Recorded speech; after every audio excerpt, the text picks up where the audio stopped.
आज कोल्हापूरमध्ये माझ्यासोबत असं काय घडेल मला वाटलं नव्हतं. चला तर मग सांगली सुरुवातपासून सुरू करूयात. हाय, मी वैष्णवी आणि तुम्हाला आधीचा व्हिडिओ तुम्ही बघितला असता, तुम्हाला माहीतच आहे आजच्या ऑपरेशनसाठी मला सारखं कोल्हापूरला जायला लागणार आहे आणि त्यासाठीच मी चाललेली सुद्धा. मग जाताना गेलो व्यवस्थित, काही विषय नाही आहे. पण तिथं गेल्यावरनं मला शाहूपुरीला जायचं होतं आणि त्या रिक्षावाल्यानं असं बोलला की ₹120 आहे. रुको जरा, आणि मी बाकीच्या सबर करो. चौकशी केली रिक्षावाल्याकडे. त्यांनी म्हटले तुला डबल सांगायचे म्हणून. मग असं तर करायचं ना, ₹20 एक्स्ट्रा घेतलं चालते, मग तुम्ही डबल टिबल मागायला लागला की हे चुकीचं आहे ना.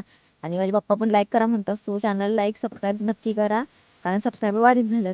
ते झालं, आजा पण बाय म्हणतो, आजाला बाय म्हणून मी निघाले. आणि मला महाराष्ट्र असं बसा खूप आवडत, मी कधी बसली जात नाही, पण छान केलं. चार्जिंग पॉईंट ऑफ उपलब्ध करून दिलात आणि सगळं चांगलं आहे. पण आपली माणसं नीट वापरत नाही, त्याचा आपण काय करू शकत नाही. विमलची डागं तर कोपऱ्या कोपऱ्यानं आणि खिडकीनं आहेत. पण त्या इग्नोर करत मी तुम्हाला दाखवत आहे कसं चार्जिंग लावायचं आणि कसं कचरा टाकायचा लॅब आपल्या बॅगेमध्ये. सो ती झाल्यावरनं तर अक्षरशः डोळ्यावर येत होते, कारण ते खिडकी उघडलेली त्यानंतर मग निघाले.